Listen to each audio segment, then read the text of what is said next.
sweaty. I've been sitting under these lights for a while. I had a Celsius this morning. Okay, you ready? Yep. All right.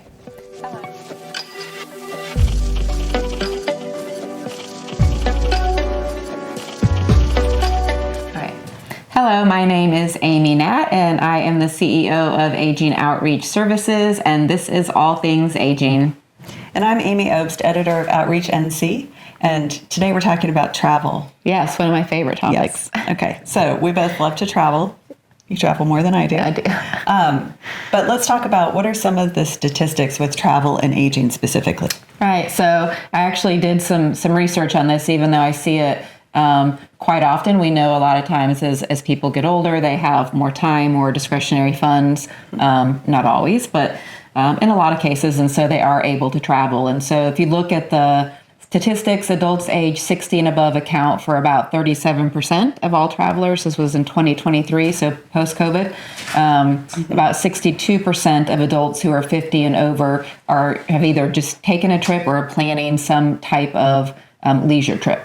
And a little over half of older adults, so if you look at 50 and plus, will rank travel and vacations as the number one thing that they'd like to do, and they do have discretionary income. Mm-hmm. And so a lot of people are often like planning for the trip. Mm-hmm. One of the things that sort of shifted these dynamics is people are living a lot longer today, people are healthier longer, and so you see a lot more travel in the 50 plus population. And there's a whole, with the baby boomers came about senior tourism. There's big dollars in marketing, which started with the baby boomers and is now carried on to the next Gen X and other people as they start to retire. But with that senior tourism came a lot more targeted opportunities for travel for older adults. And so it's just something that's sort of become much more commonplace in today's society.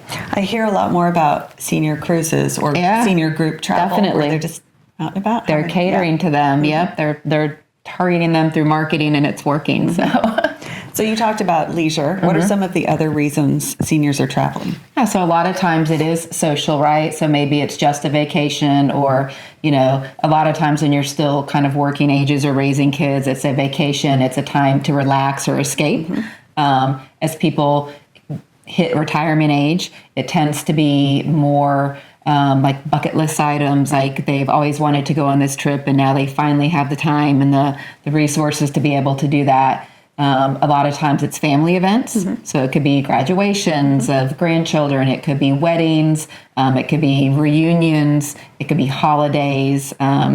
We also see a lot of travel for educational purposes. There are certainly people that travel for work, but as we hit retirement, some people are still looking for that connection to education. And so there are certainly structured trips that are much more educational. It might be something in the arts. It might be learning to do something new, a writer's workshop. There's a lot of different things. And then, of course, sometimes, unfortunately, people are traveling if there's a medical reason that they need a certain type of treatment or support from a family to help take care of them. So those are just some of the reasons that a person might travel. Other than what you said was stress reduction or taking a break, what are some of the benefits of traveling? And of course, some people would tell you it causes them stress, but I'm a planner, so I have it all written out. If it all goes to plan, it reduces stress. So a lot of times, there are certainly benefits. It's keeping a person connected. It's keeping them mentally stimulated. It's keeping them physically stimulated. It definitely provides people with a social outlet, an opportunity to experience new things and to talk to people. When I was researching this, I actually came across a really interesting, we'll try to link it in the bio so you guys can read it, but there's a study that came out of Edith Cowan University, and it actually looked at travel therapy.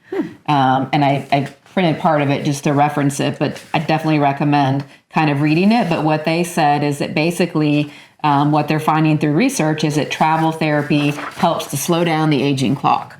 Really? And some of the things we talked about, just that leisurely travel might help alleviate chronic stress.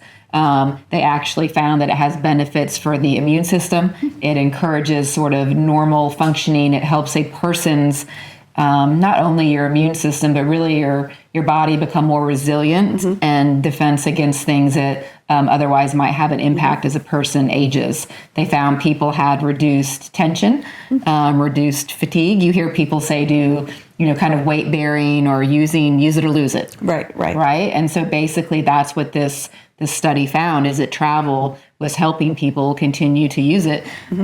Even if there were some modifications to the travel or limitations, that there were still a lot of really positive impacts on that person's overall mood, on their ability to manage stress, on their immune function, on blood circulation, everything from expediting nutrients throughout the body. There was a lot of really interesting findings. So that's definitely one that we'll link and I would recommend checking out. That's interesting because we talked in another episode about purpose. Right. And so this could be the purpose behind making those physical health changes so that you could go with your grandchildren on this cruise or on a hiking trip. Or even to those family events. Right. You even hear a lot about people that may be in a situation where they're toward the end of life, but they hold on. Right, to see certain people or maybe to attend a wedding or a graduation. And so, that type of travel, right, really gives somebody something to look forward to.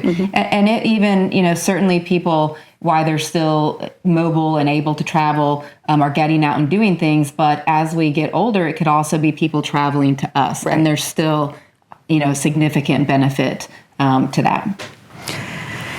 Who's most likely to travel? People with time and money, right?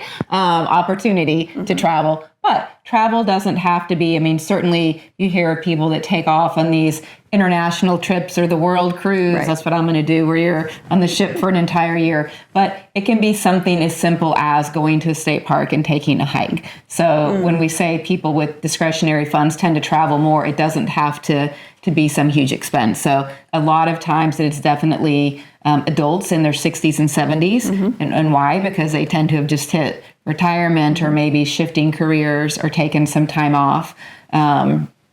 Those in good health with better mobility obviously tend to travel, but more than 1 in 10 people that travel, especially in their older adult years, will need some type of modification. And I think you'll find that with target towards senior tourism, there are a lot of places that are willing to make those accommodations, whether it be giving you a scooter or a wheelchair accessible room or a zero entry shower or just things that can help compensate for any limitations that an older adult might have.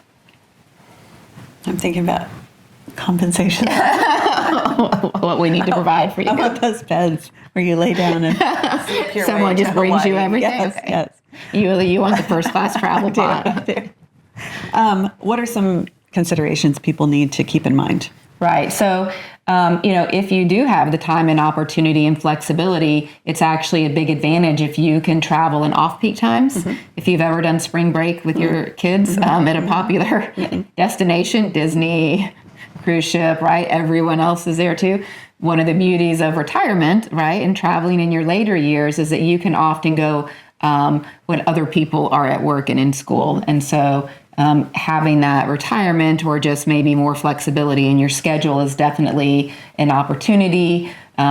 People can also extend their travel and take more time, right? So a lot of times if you and I are going, I'm taking my son for spring break, we're on a pretty condensed schedule. But with retirement, you have more time. People can take more breaks if they need it. They don't have to do the road trip in one day. They can meander. And so kind of taking advantage of those opportunities and just sort of, if there are limitations, really knowing what those are and taking some time to do some research and plan ahead for those. So what would be your top tips? Gosh, so I actually made a list of these because there's a lot, maybe it's because I'm a planner, but plan ahead, right? If someone is traveling with you, maybe it's a family trip, if that person has certain dietary needs or a certain routine they're used to following, or, they're used to getting up at a certain time or eating meals at a certain time, you can sort of plan ahead to create that routine to make travel more comfortable, right? For the older adult. If there are mobility limitations, you can plan ahead to make sure that there's a scooter there, or whatever adaptive device, if they need a cane to go with them, or maybe just more breaks during the day. If they need to talk to their medical provider, right? Is there information that they need to have? If you were to travel and be somewhere outside of your normal town, or maybe even country, what type of medical information would you need with you? And to that end, travel insurance. I mean, even I just started taking out travel policies. If you're planning trips, right, or you're going to be traveling more, things happen, life happens. So there are some really good travel policies you can get that not only would cover a trip if you had to cancel it, but would help cover medical treatment if you need it while you're someplace else, especially in another country. Things to take with you: insurance cards, right? Current medication list. If you're going on that world cruise, right? When are your medications going to run out, and how are you going to refill them? If you're traveling with somebody that does have some type of cognitive deficit, right? Making sure that you're going through steps to create a safe environment and routine for that person.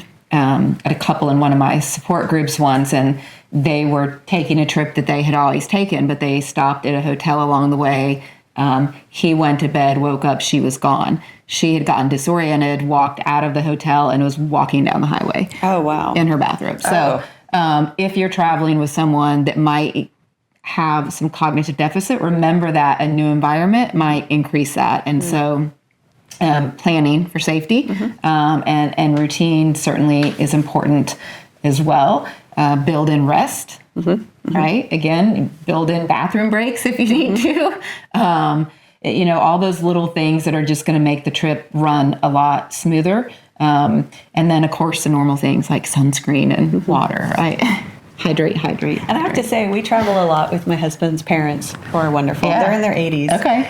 And we're the ones who have to take breaks. They're going from 7 like, come on, Amy, we're ready. like, come on, we're down for breakfast. Yeah. And we're like, oh. So is it something that increased as they got older because they have time, or like how? Yeah, so they have more time. Yeah. But they do. I've noticed they've started, when they drive down, they take a break midway, spend the night, and then so they're not exhausted when they get here. Right. And it's not this big, overwhelming thing. But when we travel, they're often the ones who are running to get us something. Oh, Amy has to take a nap. Yeah. I've been working, and so I'm tired. Right, you're ready. You're doing the escape, relaxation, and they're doing the travel experience, and this is their fun thing. So, that's so a it goes good example. both ways. Definitely. Talk a little bit about travel groups. Yeah, so, as a person, well, even now, so I mean, I'm a good example of this, just because, so maybe you don't have a travel partner, maybe you don't have a spouse or a friend that can travel, maybe you do, but there are travel and trips designed for everybody, right? So there are travel groups. You could go on a bus trip if you don't like flying. You could go on a destination trip. If you don't have friends or family that like to travel and you're a solo traveler, these groups can be great because you're going to connect with other people that have similar experiences. And maybe you do have a partner, but you want someone else to organize the travel for you. Even just day trips, like most senior centers or Department of Aging, maybe you're just going down to the beach to see a show or something that's a day trip, or maybe it's something where you're actually going to spend a week in the Greek islands. Right. There are groups that are pretty much any travel destination and any mode of transportation you would like. There are groups out there that are really tailored for older adults, solo travelers, friends traveling together, and all of those things. And so, don't let that hold you back. If you're not a trip planner or you don't have someone to go with, that's okay, because there are plenty of travel groups out there once you start researching it. And they would be glad to have you. Well, and I just started working with a travel agent. And, I wanted the bed to Hawaii, which is $10,000. And she said, a better option, why don't you just spend the night in LA? Okay. You'll get a good night's sleep. You'll be fresh the next morning. It's not going to cost you $10,000. And I had never thought of that. So having help in the planning process is actually very helpful. It's like everything else. There's an expert in about every field, and you tend not to really understand what they have to offer until you need them, right? Same with gerontology. Nobody knows what that is or what a care manager is until they find themselves in a situation where they need one. So, there are professionals out there that will plan it all for you. So if you're not the adventurous, spontaneous planner, that's okay. I mean, it sometimes can be easier to let somebody else worry about the details. So where's your next trip?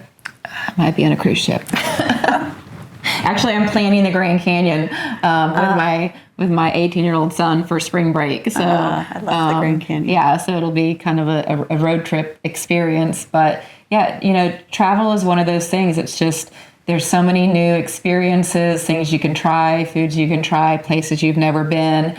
And aging and retirement, honestly, is something I look forward to give me more opportunity to do that exploration. So there are definitely a lot of benefits that travel can provide. So it's something that I definitely encourage people to consider as they hit retirement age. Okay. All right. Thank you. All right. Thanks.